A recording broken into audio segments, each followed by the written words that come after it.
This presentation is brought to you by the SDG Decision Education Center. Hello, and welcome to Creating Value from Flexibility and Uncertainty, brought to you by SDG Decision Education Center and Texas Executive Education at the University of Texas. I'm Lynn Slattery, Director at Texas Executive Education and manager of a portfolio of open enrollment programs designed for busy professionals. This portfolio includes the Strategic Decision and Risk Management Certificate Program, which brings together the academic research and practical application teaching of UT faculty and 35 years of experience in strategy consulting and decision education of SDG, and serves as the basis for our webinar series. Now I am pleased to introduce today's speaker, who has been instrumental in extending our reach to Europe, Professor Reidar Bratvold.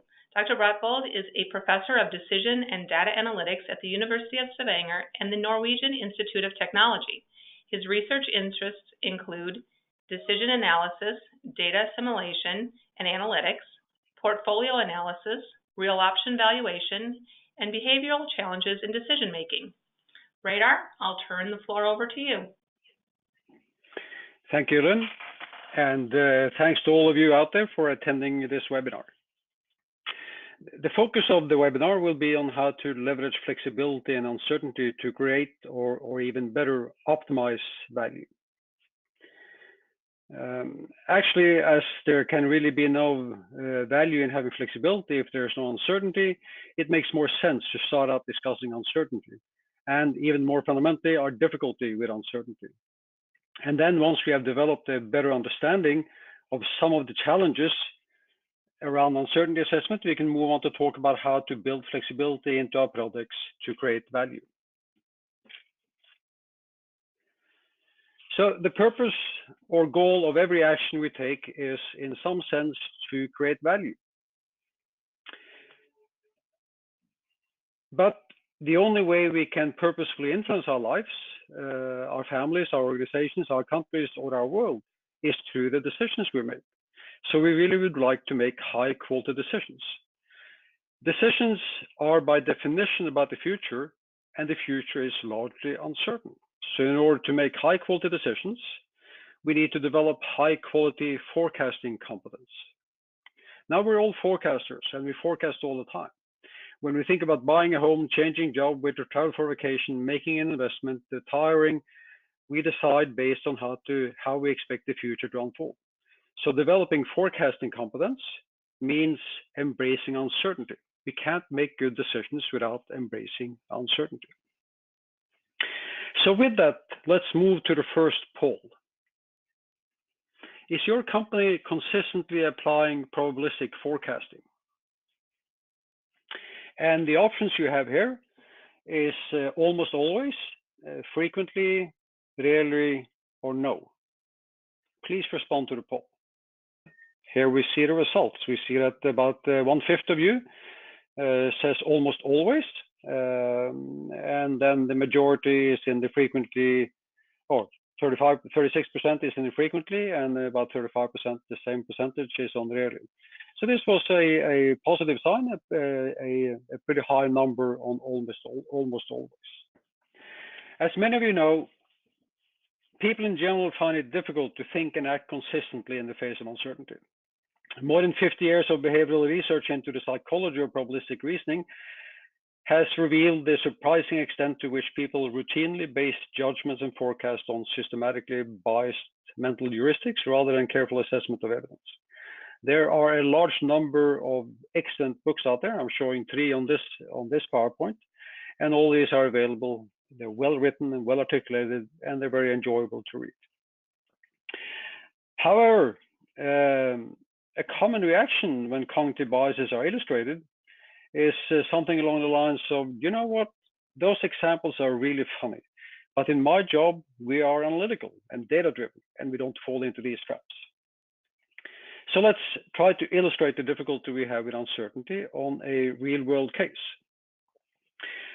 So much of my work has been in oil and gas, so we're going to take a look at oil production forecasts.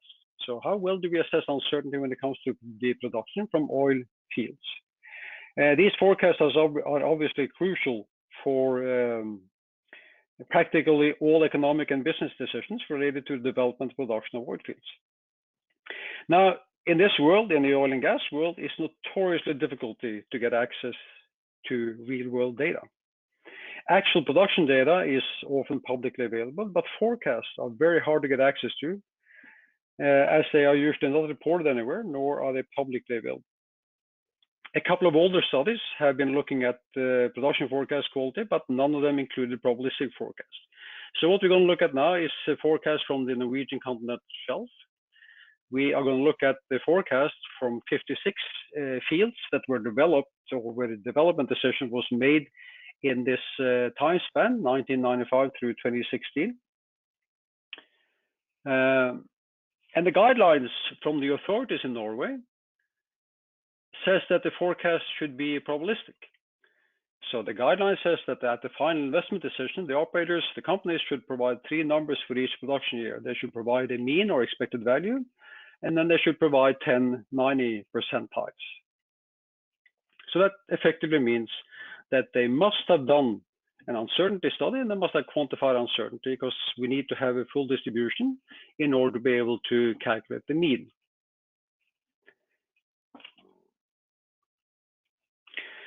Now, in this study, we're going to focus on the cumulative production in the first 4 years.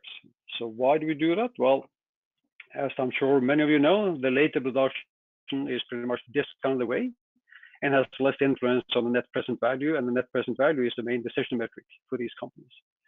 And furthermore, many projects receive additional capital investments for redevelopment purposes after 5 or more years of production. So that means that if we were to look at longer term production, we will really be looking at different projects compared to the initial, where the initial estimate or the initial forecasts were made. And then in order to be able to compare these 56 fields, we have normalized them by dividing by the mean forecast. So basically, if the actual production is equal to the mean forecast, then we call that a 1. So let me illustrate that. So here, I'll show you on the horizontal axis, production increasing from left to right. And the 1 here is the mean from the final investment decision forecast. And then we have a low number, the P10, and a high number, the P90. And this is an aggregation of all these forecasts, and that's why they fall the way they do here. So the aggregated, we've done the probabilistic aggregation here in this case. So the aggregated P10 is around the 0.72 area, and the aggregated P90 is like 1.19. Now we're going to impose, on top of this, we're going to impose the actual production from these fields. And that's what I'm showing here with these red markers. So this shows the actual production from these 56 fields. And in order to do some analysis on this, we have fitted a distribution to those actual production values. So here's the distribution we have fitted. And now with this distribution, we can actually compare the forecast, the probabilistic forecast, with the actual production. And I'm going to do that by looking at a cumulative density graph, a cumulative uncertainty distribution. And that looks like this. So here we see again the production in the first 4 years as a fraction of the FID forecast on the horizontal axis. And then we see the probability of production being less than on the vertical axis. I'm also showing the FID mean and the FID P10. And the red distribution then represents the actual production. And these distributions, of course, are easy to read off. So we can now immediately see that there's about a 75% chance that the actual production will be less than the forecasted mean value. And there's about a 57% chance that the actual production will be less than the forecasted P10. Furthermore, we see that there's about a 38% chance that the actual production will be less than half of the forecasted mean value. And now, many of you will think, at least those of you who are familiar with the oil and gas industry, will think, well, much of this is caused by delays. We haven't really been able to start up production at the time forecasted. So if I were to normalize this or adjust this for delays so that we actually start looking at the first year of production rather than the first year of estimated production, we get the green distribution that I'm showing here. So yes, indeed, we seem to be doing a bit better when we take away the delays, the time delays, or the delayed forecasted production as a result of the time delays, then the probability of reaching the mean drops down to about 67%, and the probability of hitting on the P10 forecast is about 43%. But of course, we still see significant bias in these forecasts.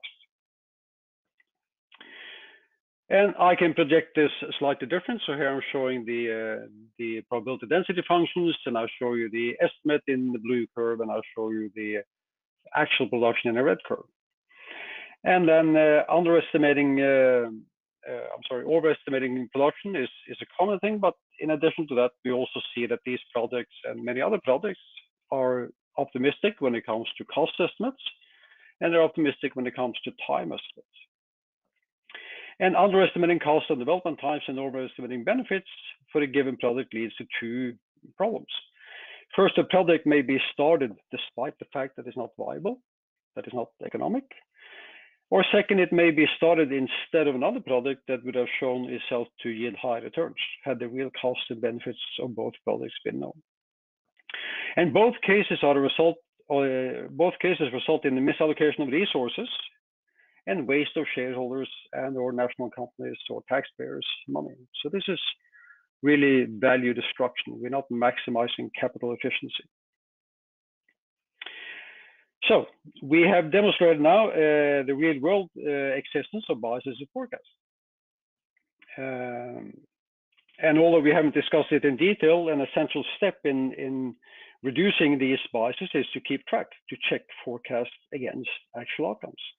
So with that, we'd like to run the next poll. And the question in this poll is your company keeping track of and learning from past mistakes? And your choices are almost always, frequently, rarely, or no. So please respond to the poll. Very good. Most of you will have responded. We see now that less than 10% are almost always keeping track with the intent of learning. But 1/3 of you do it frequently, and then we see that about 50%, more than 50% are rarely doing it or are not doing it at all. That is pretty much as I had expected. Fewer companies than we would have wanted are actually keeping track of their forecast. Okay, so we have now looked at how calibrated production oil forecasts are with respect to the mean forecast for the first 4 years. And again, the conclusion is that they are severely impacted by optimism bias.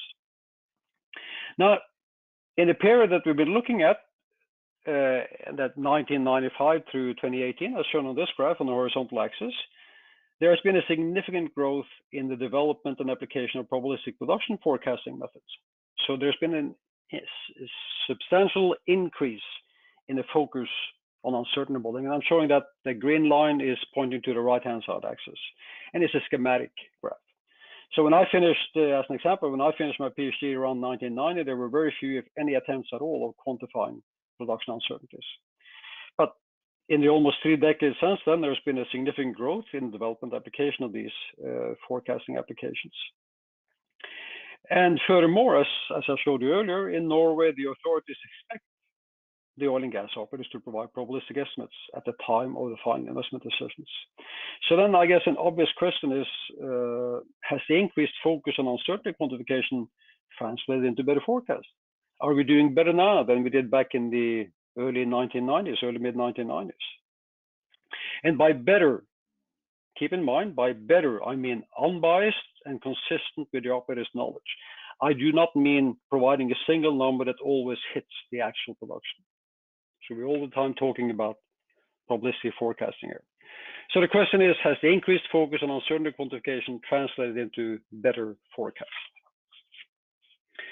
So I'm now showing on the same graph these blue markers. And these blue markers represent the actual production, excess shortfall for each field. And again, we're looking at the first 4 years. So these are aggregated or cumulative production over the first 4 years. So on the vertical axis, we see 0 about halfway through there. And if mark a land on 0, that means that the actual production is the same as the mean of the forecasted 4-year production. And if the number is positive on the vertical axis, if the marker falls above the horizontal line at 0, then that means that the actual production is higher, and if it falls below, it means there's a shortfall. The actual production is lower.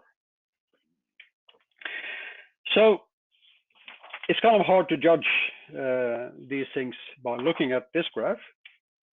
So I'm going to impose here a locally weighted smoothing curve. This is really the loss curve is really an advanced form of moving averages, if you like. And now we can see here that based on this loss curve, and let me just to make sure that we all understand the same thing here. So if we have improved, then we should get closer on average to the 0 horizontal line. And we can see here that in the period 1996 through about 2008, there seems to be a gradual improvement. And we seem to end up close to the horizontal line at 0. But since 2008, there seems to have been a gradual worsening again, so increasing optimism again. And we can see now that in the last few years, we are pretty much back to the same level as we were in the mid-1990s. So I would argue then that empirical evidence, as I've shown you here, indicates that uncertainty quantification does not lead to better forecasts, which was a big surprise to me. We see no improvements despite the increased use of these sophisticated production modeling tools. And I don't think this is an argument for not conducting probabilistic forecasts. I think the message is that simply using sophisticated numerical methods, including data simulation, advanced statistics, does not in and of itself remove our cognitive biases. Now, we could spend an awful lot of time talking about how to reduce biases and improve forecasts. My favorite book on the topic is the book by Phil Tetlock, Super Forecasting. But we don't have the time to get down to that. And I should also emphasize here that what I've shown you so far is optimism bias.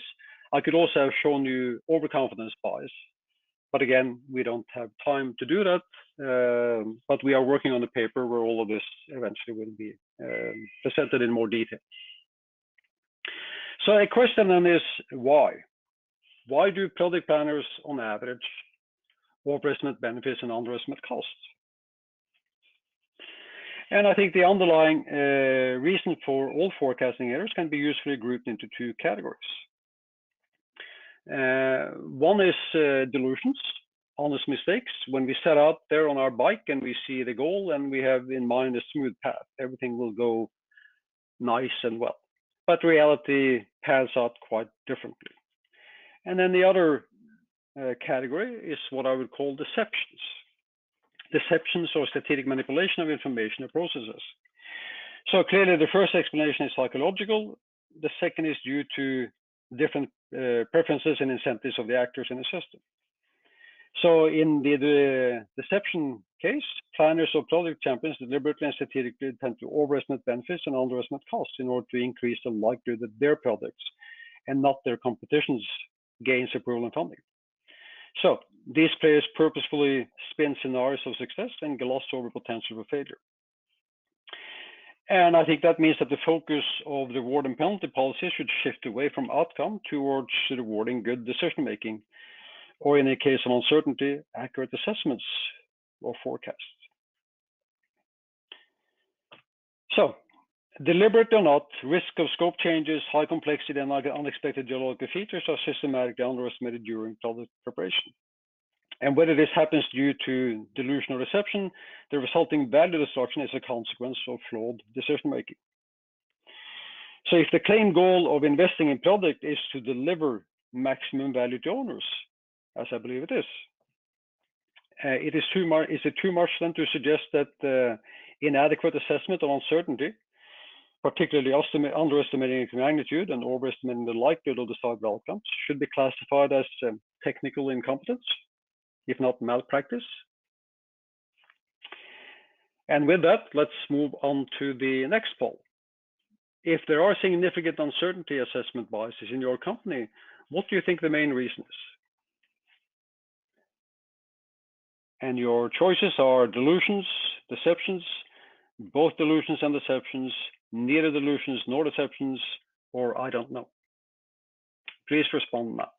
Ah, very good. I see here that 30, 80, almost 90% of you believe there are both delusions and deceptions that's causing this. Seems to be a larger belief that delusion is the main driver than deceptions. But more than 50% of you say both delusions and deceptions. That's very interesting. We will now move on to the flexibility bit or part of the presentation. So let's now assume that we have an unbiased assessment of all relevant and material uncertainties for an investment opportunity. And then if we have this, there is a downside and an upside associated with the uncertainties. We usually think of the downside as risk and the upside as opportunity. Yeah, I do know that some companies and some people refer to the entire distribution when they use the word risk, but I don't think this is the shared interpretation of the word. So as an example, if I were to pay $10 for the lottery ticket with a jackpot of 10 million, I would expect my wife to rebuke me by informing me that there's now a risk of losing $10. However, if she also were to say that there's a risk now of winning 10 million, I would be really surprised. It really doesn't fit with my way of thinking about the word risk. I don't think it's common or natural. So I think the common way of thinking about risk is if it's something negative. Now, there's been a significant growth in risk management activities and professionals over the past 2-3 decades. In my office, I have a big stack of business cards with job titles like risk analyst, risk managers, risk officers, chief risk officer, risk operation manager, risk management manager, and so on. On the other hand, I don't really have much on that side. I don't have a single business card with job titles like opportunity analyst or chief opportunity manager. So we seem to put a lot more effort on reducing the downside than on capturing the upside. It's like $1 lost on the downside is more worth, has a higher value than $1 given on the upside. And this, of course, means that we are risk averse in our decision making. And we're often risk averse without being aware of it or implementing our risk aversion in a consistent way. Furthermore, despite the considerable growth in the risk management business, including economic risk management, over the past several decades, we do not seem to have improved much when it comes to capital investments in large projects.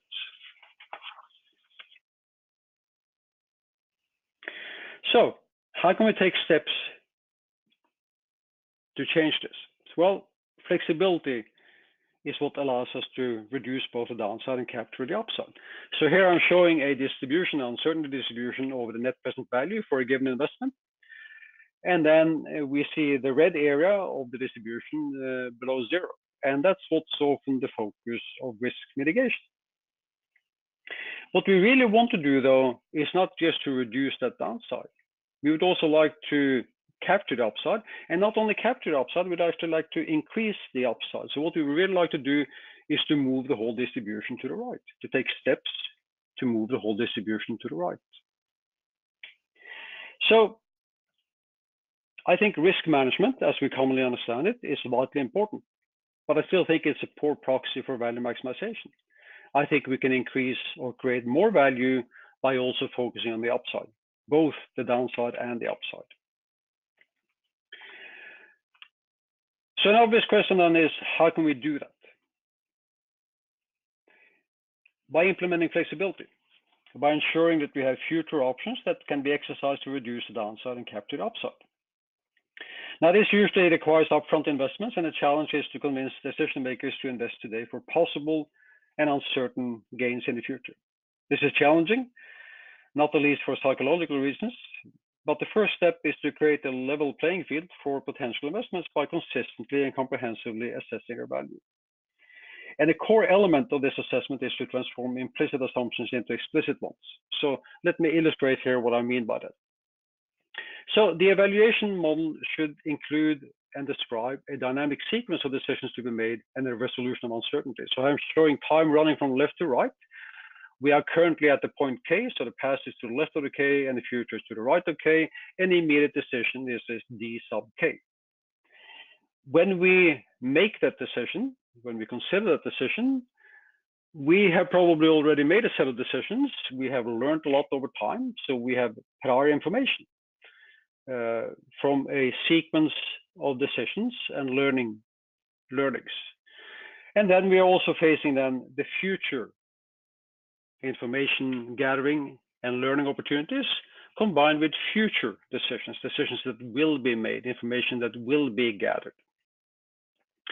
Now I'm going to take away the green boxes here. I'm going to boil all of those green boxes into a single one, the prior, and I'm going to shift these things over to the left in order to make some more space here where I can illustrate what I'm trying to communicate here. So here we have a prior, we are facing a current decision, and we know we will learn things in the future and make future decisions. We can illustrate this by using a decision tree. This is a schematic decision tree. So I'm showing really continuous distributions here. So continuous set of options for the decisions, and a continuous uncertainty shown in yellow there, which is conditioned to our prior. So when we make the current decision, we may have done extensive modeling of future uncertainties and include those in our decision. However, the most commonly used evaluation model is myopic. It's myopic in the sense that it's only looking at the current understanding of uncertainties. So we are effectively, in most of our decision making, ignoring these future learning opportunities and how these future learning opportunities will impact our future decisions. And that's why it's called a myopic or sometimes greedy decision policy. In stochastic dynamic programming, we consider the full structure of learning and decision making. And again, I'm using a schematic decision tree here. And what I'm trying to illustrate is that when we make the decision at time D sub K, at the initial time here, we are considering all of the future learning opportunities and all of the future decisions. And this form of decision making or optimization is called stochastic dynamic programming. So we are looking at the full uncertainty decision structure as opposed to the myopic approach where we don't include future decisions or future learning.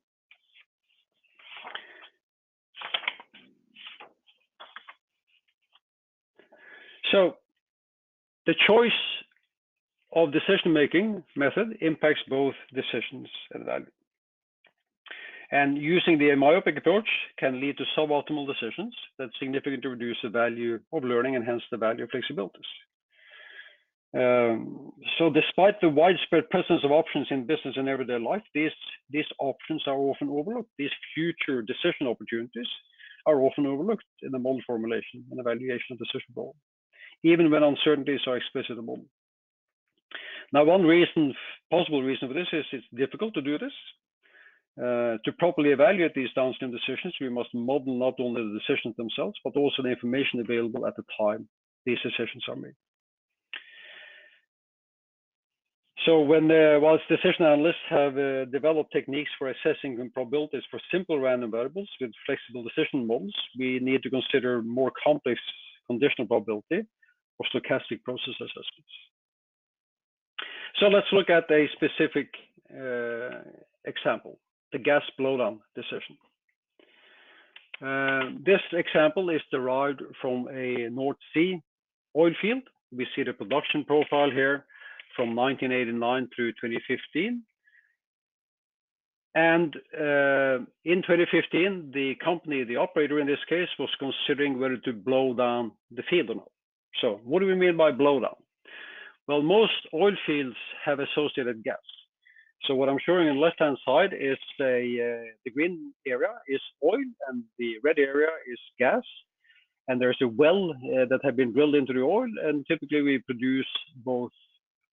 We produce the oil, and then gas comes out of the oil, but whatever gas is being produced is being re-injected back into the reservoir to maintain pressure. We provide pressure support in order to maximize oil production, and we are exporting and selling the oil only. At some point in the life of the field, maybe in late life, maybe in midlife, there is value in blowing down the field. And by blowing down, we basically mean producing and exporting the gas, and hence reducing the pressure in the gas, which is what I'm depicting on the right-hand side. In this case, the operator had pre-selected 3 years. They had used a myopic approach to evaluate these 3 years. They would either blow down in 2020, 2025, or 2035. And then what we did in this study, Phil Thomas, a PhD student, and I, we investigated, we used a real option approach to investigate the optimal time for initiating the gas blowdown, the gas cap blowdown. And then we want to know what the value of the flexibility to choose the blowdown time was. So in this model, we included a number of uncertainties, including price uncertainties. So we, in this case, we used a short-term, long-term price model developed by Schwartz and Smith back in 2000. It's a two-factor model, and we chose this model because we believe it's a good provides good realism and is fairly easy to communicate. So the short-term in this case was modeled using a mean reversion model, the long-term using geometric Brownian motion, and then the oil and gas prices were a correlated combination of the short and long-term factors. Whenever we choose a price model, we also need to think about how do we calibrate the price model. In this case, each of the oil and gas price model needed 7 parameters. So we need to find some way of assigning these parameters. We used market prices for this purpose. So we used futures contract. We used monthly, we see the months of maturity here on the last line, and we use the Kalman filter for the calibration. And the result of that is prices and price uncertainties as illustrated here. So we see years running horizontally, we see the oil price running vertically, and then we see a band there. We see a dashed band where the initial oil price there was about $47 or something, and then we see an 80% band running to the right, and then we see the solid green line there as the mean forecasted price. And then we see a single realization in slightly lighter green. We see a single realization that spans out 20 years. And the reason I've included that in this graph is to show what I mean by learning. So say that 20 years out, the operator in this case learned that the oil price is $25 or $28. Then the view on the future price from that point will be different than the current view of the future price. And this makes perfect sense, isn't it? This is the way we know we are learning and the way we know we think about things. But that's not the way we actually build our models. We do not usually include this future learning in our models. And we also need to do this for the gas price in this case. And then we need to structure the model and do the evaluation.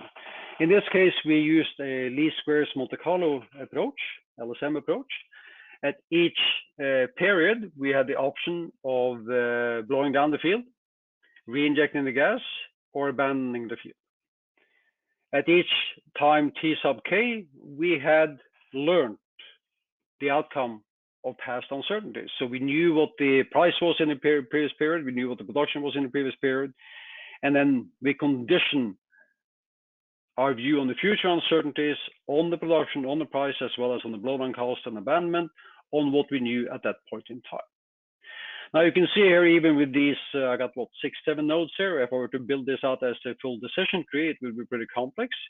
But of course, in this case, we were working across many years, so we had to repeat this for each year. And this is simply too complex to even think about using a decision tree for. So in this case, again, we used least squares Monte Carlo, where we used Monte Carlo simulation for the forward modeling, and then approximate dynamic programming for optimization. And then I guess the bottom line question is, does it matter? Well, on the left-hand side here, we see the values and decisions we get using the myopic approach. And again, we evaluated the 3 years that the operator was looking at. And we see that the no blowdown value is the highest, so the decision would be to not blow down. Using stochastic dynamic programming, we discovered that the value with the blowdown option was 23.8. We knew already the value without the blowdown option, which we got from the myopic approach. and then we could calculate the value of the option.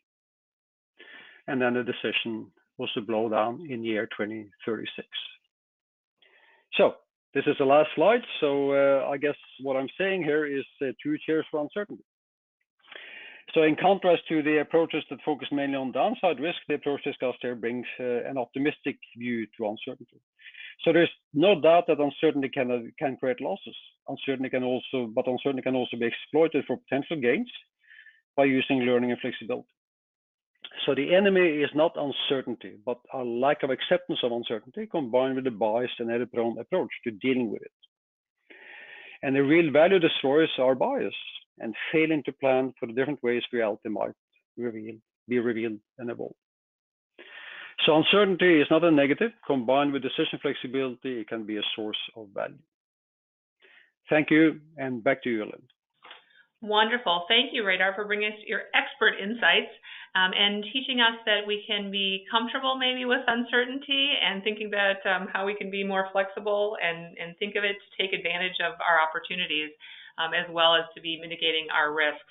One of our listeners is asking, how do you convince decision makers they should more rigorously estimate the probability of an event rather than using their intuition to guesstimate what will happen? Yeah, I think that's a great question, and I think many people working in this area are struggling with this. So empirical studies like the one we discussed here today have produced, I think, strong evidence that decision makers and also subject matter experts fall prey to the same heuristics and biases, even when they're faced with only a small amount of uncertainty and complexity. And intuitive judgments or guesstimates are typically seriously biased. And even worse, I think, typical reward and penalty systems based on outcomes usually unintentionally induce value-destroying motivational biases, making it even worse. So I think the first step is to make decision makers and subject matter experts aware of their own biases and the consequences of these biases. And then I also think that convincing decision makers will require changes in the incentive systems, putting more emphasis on developing super forecasting skills, like those discussed by Phil Tetlock, and decision quality rather than on short-term outcomes. But it's a major challenge, because of, not the least because of our incentive systems. Wonderful. Okay, I'm going to try to sneak in one more question here before our time is up. Which tools, like decision trees, for example, do you prefer when doing real option valuations? Yeah, another good question. So obviously there's no one tool fits all situation here. So I think there's a whole set of possibilities. So relatively simple problems with linear value functions can often be valued using decision trees or lattices, often in combination with a market asset disclaimer assumption introduced by Copeland a few years back. We tend to use the least square Monte Carlo approach because many of the problems we work with involve a large number of uncertainties and non-linear value functions. And then least squares Monte Carlo has shown itself to be quite powerful and robust for valuing real-world options. Wonderful. Thank you, Reidar. I also want to say thank you to our participants for spending your time and energy with us today.